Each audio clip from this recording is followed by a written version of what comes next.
அன்பு நண்பர்களுக்கு டாக்டர் சர்வானந்தாவின் இனிய வணக்கங்கள். நண்பர்களே, அவையின் கொன்றை வேந்தன் இதில் என்ன சொல்றாங்கன்னா, ஈயார் தேட்டை தீயார் கொள்வர். அதாவது நல்லவர்களுக்கும் நல்ல செயல்களுக்கும் ஏழைகளுக்கும் கொடுத்து உதவாத தேடிய செல்வத்தை தீயவர்கள் அடித்து பிடுங்கி கொண்டு சென்று விடுவார்கள். அது அவங்களுக்கும் பயன்படாது என்று அவ்வை சொல்லுகிறாள். ஈயார் தேட்டை தீயவர் கொள்வர்.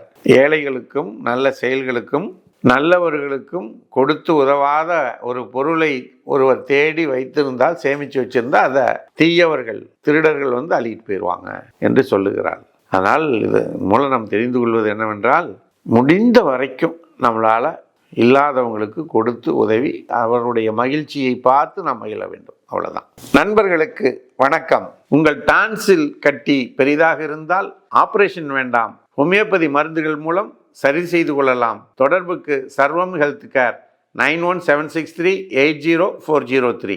ஒரு நண்பருக்கு ஏற்பட்ட பிரச்சனை, எதனால் அந்த பிரச்சனை ஏற்பட்டுச்சு அப்படின்னு பார்க்கலாம். அதுக்கு பேர் புல் டிராம்பிளிங் இன்ஜுரி, அது கன்டியூஷன் அப்படின்னு சொல்லலாம். அதாவது மாடு மிதித்து ஏற்பட்ட காயம். ஒரு உடலின் மீது ஒரு பொருள் விழுந்து அழுத்தி, அந்த அழுத்தத்தினால் அந்த பகுதியானது தோலுக்கு கீழே இருக்கக்கூடிய இரத்த குழாய்கள், கேப்பிலரிஸ், அது என்ன ஆயிரும், நஞ்சு போயிடும், கசிவு ஏற்படும். அதுக்கு அடியில் இருக்கக்கூடிய திசுக்கள் நசிந்து போயிடும். அப்படிப்பட்ட சூழ்நிலை தான் கன்டியூஷன், புல் டிராம்பிளிங் இன்ஜுரி அப்படின்னு நம்ம சொல்றோம். இந்த நிலை என்னென்ன காரணங்களால் ஏற்படலாம்? ஒன்று விழுதல், இன்னொன்று ஸ்போர்ட்ஸ்ல ஏற்படக்கூடிய இன்ஜுரிஸ், அல்லது ஆக்சிடென்ட்ஸ், விபத்து, அல்லது இதுபோல மாடோ ஆடோ அல்லது வெயிட்டான ஒரு உருவம் மிதித்தல், அல்லது மனிதன் கூட மிதிச்சிடலாம். அப்படி ஏற்படக்கூடியது தான் இதுக்கு, இந்த கன்டியூஷனுக்கு அடிப்படை காரணம். இப்போ இந்த சூழ்நிலையில் என்னென்ன அறிகுறிகள் இருக்கும்? எந்த இடம் மிதிப்பட்டதோ அடிபட்டதோ அந்த இடம் கண்ணி போயிடும், சிவந்து போய்விடும். அதுக்கு அடியில் இரத்த குழாய்கள்லாம் கசிவு ஏற்பட்டு திசுக்கள் எல்லாம் நசிவடைந்து அந்த பகுதி வீக்கம் ஏற்படும். வலி, சொல்லவிடாத வலி இருக்கும். டெண்டர்னஸ், அப்படி தொடக்கூட முடியாது, காற்று பட்டால் கூட வலி இருக்கும், வீக்கம், வலி.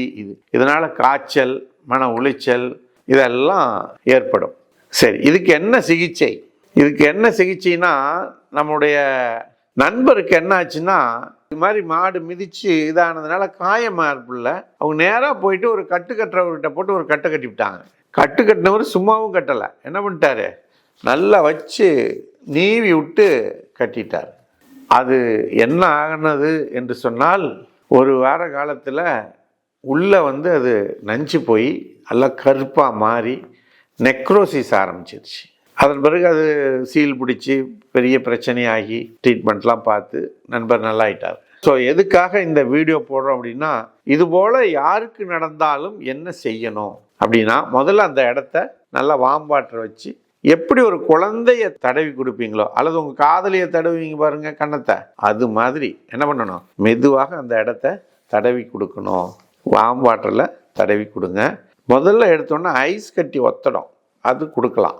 2 நாளைக்கு பிறகு ஹீட் வாட்டர் கொடுக்கலாம். முதல்ல அந்த இடத்த நல்லா க்ளீன் பண்ணிடுங்க. தடவுதல் அப்படிங்கிறது ஒரு சிகிச்சை. என்ன பண்ணணும், அப்படியே இந்த இடத்துல காயமாயிருக்குன்னா கீழே இருந்து மேலே அப்படியே தடவி கொடுக்கணும். அப்படி தடவி கொடுக்க கொடுக்க கொடுக்க அந்த பகுதியில் ஏற்பட்டிருக்கக்கூடிய ஏர், அந்த வாயுக்கள் எல்லாம் கலைஞ்சி அந்த இடம் வீக்கம் குறையும், வலி குறையும். புரியுதுங்களா? அதன் பிறகு நீங்கள் ஈரத்துணியை வச்சு லைட்டாக அப்படி சுற்றி விட்டால் போதும். ஐஸ் வாட்டரு வச்சு லேசாக சுற்றி விடுங்க. அதன் பிறகு உடனடியாக கூட ஆயின்மெண்ட்லாம் போடாதீங்க, ஏன்னா ஸ்கின் அப்படியே இதாயிரும். பொறுமையாக போட்டுக்கலாம், ஒன்றும் நடக்க போகிறதில்ல. அதன் பிறகு ஹோமியோபதியில் சிறந்த மருந்துகள் இருக்குது. நாங்கள் ஈஸியாக சொல்லுவோம், எந்த டாக்டர் கேட்டாலும் அடிபட்டால் ஆர்னிக்காம்பாங்க. எந்த அடிபட்டாலும் சரிங்க, ஆர்னிக்கா, லெடம்பால், ரூட்டா, ரெஸ்டாக்ஸ், பிரையோனியா, பெல்லிஸ்பர்னிஸ், கல்கரியா பாஸ், ஹைப்பரிக்கம், சிம்ஃபைட்டம், இப்படி நிறைய ட்ரக்ஸ் இருக்குது. இதில் நீங்கள் டாக்டரை பார்த்து கேட்டு கண்ணை மூடிட்டு ஆர்னிகா சாப்பிடுங்க, லெடம்பால் சாப்பிடுங்க. லெடம்பால் என்னன்னா இந்த டெட்டானஸ் அப்படிங்கிற கிருமி உங்களை பாதிப்படையவே வைக்காது. இந்த ஜன்னி வருது இல்லைங்களா, அது வரவே வராது. டெட்டானஸ் சாப்பிட்டீங்கன்னா டிடி அப்படின்னு இன்ஜெக்ஷன் போடுவாங்க. இந்த லெடம்பால் மெடிசன் சாப்பிட்டீங்கன்னா அது தேவைப்படாது. அதனால் நண்பர்களே, ஹோமியோபதி மிகச்சிறந்த சிகிச்சை முறைகளை தன்னுள் கொண்டிருக்கிறது என்பதனை உலகுக்கு தெரிவிப்பதற்காகவே சர்வம் யூடியூப் சேனல் முயற்சி எடுத்து கொண்டிருக்கிறது என்பதனை உங்களுக்கு தெரிவித்து வாய்ப்புக்கு நன்றி கூறி விடைபெறுகிறோம். நன்றி, வணக்கம்.